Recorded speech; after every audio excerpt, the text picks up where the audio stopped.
up my loves, my name is Paige, this is Pages with Paige, and today we're going to talk through my January book haul.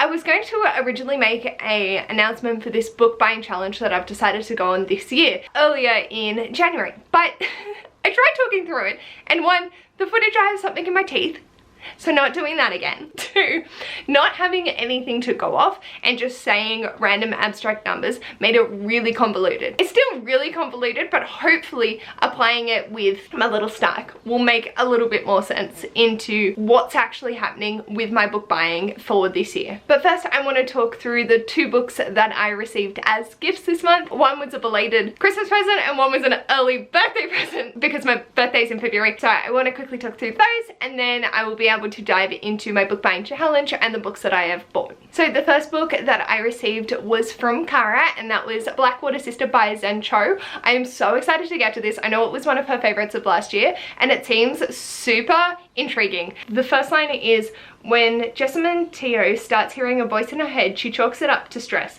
Closeted, broke, and jobless, she's moving back to Malaysia with her parents, a country she last saw when she was a toddler. So I'm very curious to see how this shapes up. I can't wait. Thank you, Kara, for sending it my way. I'm super excited to get to it. And the other one was kindly gifted to me by Tracey, and that is Parable of the Sower by Octavia E. Butler, and I was so excited to receive this. Tracey kindly sent this like gift wrapped and everything. It will be in a vlog if I actually post that in February. The footage of me receiving this, and I'm so excited to get to this. I wanted to read more of Octavia Butler's work in 2022, so this is definitely leading me on the right track, and it is the first in a duology, I believe. So yes, I just so happy to receive this and to be able to continue on with their work. Alrighty. So, my book buying challenge. Fingers crossed I don't make this unnecessarily complicated. The way that Ash and I have devised this is what we feel comfortable with me spending in any given month on books. There are going to be exceptions like February and December where I'm buying myself birthday and Christmas books. I'm not including any gift cards, although I will show them in the haul as gifted. But with saying that, I have a soft cap of $150. So to get to that point, I am reading books to be able to accrue money to go towards the kitty. After I hit that soft cap, it then becomes increasingly difficult to hit my hard cap, which would be $200. In saying this, it's not about the money for us, it's about making me aware of my book buying habits and how much I am spending on books, and if I really genuinely do need one to add to my collection. I've got 390-ish books here that I can read, so I want to be making my way through those, still acquiring books because book buying is a completely separate hobby, but just being sensible about the amount that I was doing, because last year I was saying yes to everything and it wasn't good. I left 2021 going, I got a lot of things that yeah, I'm really excited for, but other things I could have sat on for a couple more months and going, you know what, I don't actually need this right now. I'm also using Hoopla and Libby tenfold more, seeing all the different audiobooks that are on there, so I'm excited to utilize those. They won't be going towards this challenge as much as reading through my physical shelves because I want to get through the shelves first. And then if I love a book, I really have to consider how much I want to put towards it in getting editions of it, and if it is something that I do absolutely want in my collection, or if it's one that I'm happy to sit and wait on. So the way that I can earn up to my $150 is using my reading as gathering money. In terms of physical books, they are worth $15 each, so I can use 10 and get me up to that 150. With my ebooks, so this is including my e-library, so Libby and Hoopla, because I want to utilize those more. I want to be using that platform a lot more, is worth $250 each. And then for my library, any physical library book that I use is $1. In saying that, once I hit that 150 mark, it is then based off the pages over that I read physically. So for my hard cap, the way that I reach $200 is for every 100 pages of physical book that I read once I hit that 150 mark. Because this month I didn't read many physical things, it's mostly been ebooks, which feels very surreal to say. I don't have to apply anything.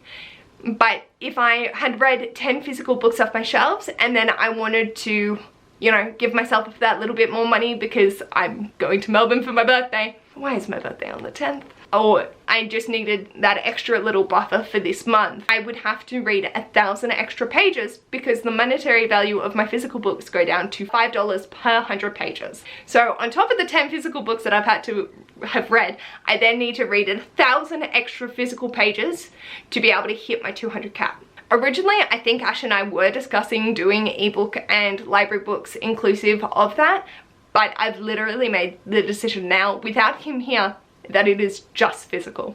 So that's how I hit my hard cap of $200. We haven't advised what's going to happen if I spend more than I managed to acquire, aside from going into a deficit and having to pay that off before I can even accrue the next month's 150. I think Ash was saying I had to hit the 150 and then start paying off the deficit. Just depends on how badly I get into the deficit. And at the beginning of this month, I was in a massive reading slump. Very uncomfortable experience, and I was genuinely panicking because I'd already bought books when I was in Sydney and I didn't know if I was going to be able to make up that money. I have, it's fine. And it's not bad if I don't, but I don't like the idea of being in a deficit and then having restrictions on my book buying in that way. So I was like, no, oh, ha, and then managed to read it off. So I was looking at using the ebooks and library book that I have read for this month as my additionals to bump up my kitty, but I don't need to because I've been sensible with my book buying for me. And like, if you want to go buy all the books, go ahead. Ash and I are just trying to save for our house, and I don't have that self-control to just not. This is why Ash has my Amazon password, so when I'm in a depressive spiral, I can't just log in and buy books, which I did a fuck ton of in 2019 and 2020. It was bad. Giving Ash my password has been the best decision for us. And now trying this challenge, so far this month, we've gone pretty good. I do expect next month not to go as successfully, not in terms of not reaching that money, but caving and buying a lot more things that I want that are pretties, because I'm going to be in Melbourne for my birthday. It's my birthday. I want to buy books, but I'm really hoping that I can be sensible about it. I'm also going to be continuing on with a lot of series next month, so I want to be ordering the next ones of those. So that's also considerations I have to be aware of. But in saying that, in terms of how much I had to spend this month, I read 6 physical books, which equated to $90 in a kitty.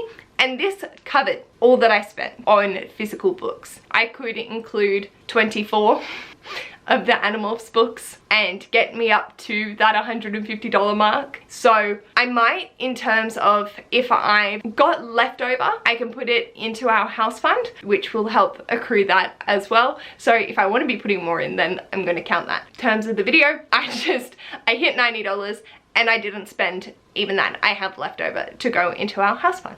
So what did I buy? The first is Court of Lions by Samaya Dowd. This is the second in the Mirage duology, I believe, and I am so blooming excited to get to this. I cannot wait to see where this story goes, and I was not prepared to see this beauty in Dimmicks in Sydney, and so I snatched it up.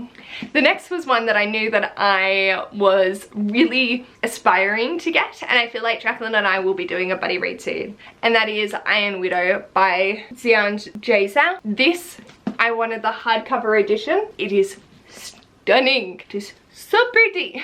So I knew that I wanted the hardcover version of it just because I loved the fold out effect with the phoenix on the back, where the paperback doesn't actually do that. Normally, I don't really care whether it's a paperback or a hardback, but for this one, I was like, you know what, let's do it. I found it for less than $30, and so I got it. And then the last book that I bought was Daughter of the Moon Goddess by Su Lin Tan.